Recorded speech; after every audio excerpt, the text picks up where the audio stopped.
Boris Johnson's bold Brexit move has worked, with state aid rules which Michel Barnier is trying to push on the UK already shot to pieces, a former Greek finance minister has said. Meanwhile, Boris Johnson has said the EU will attempt to carve up the UK if rebel MPs block his controversial internal market bill in a stark warning as Brexit tensions reach fever pitch. Yanis Varoufakis, asked on BBC Radio 4 as the row over Mr. Johnson's internal market bill rumbles on, whether a deal would happen, said, "It is highly possible, but whether it's likely I'm not sure. The one good thing that came about from the provocation from London regarding Article 4 of the protocol, the challenging of the withdrawal agreement, is that minds have been focused on the continent on the serious possibility of a no deal, and that increases the possibility of a deal, however paradoxical that may seem." At roughly the same time, Mr. Varoufakis also tweeted about bloc-wide changes to the rules to enable countries to offer financial support to companies in the midst of the coronavirus pandemic.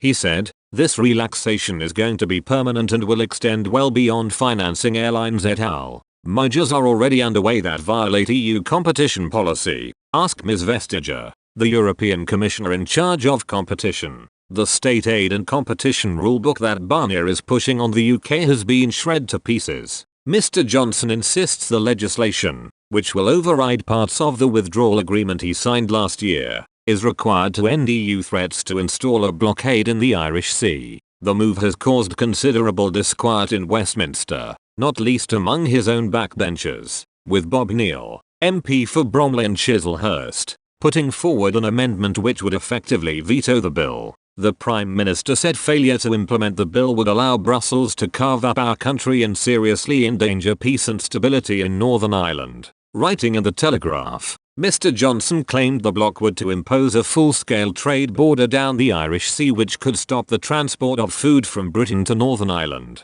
He added, "I have to say that we never seriously believed that the EU would be willing to use a treaty, negotiated in good faith, to blockade one part of the UK, to cut it off, or that they would actually threaten to destroy the economic and territorial integrity of the UK." Negotiators led by David Frost had learned there may be a serious misunderstanding about the terms of the deal Mr. Johnson signed in October. Mr. Johnson claimed the withdrawal agreement had been agreed during torrid days with the Brexit deadline fast approaching while negotiating with one hand tied behind our back as a result of Parliament blocking a no deal. He added, "If we fail to pass this bill, or if we weaken its protections, then we will in fact reduce the chances of getting that Canada-style deal."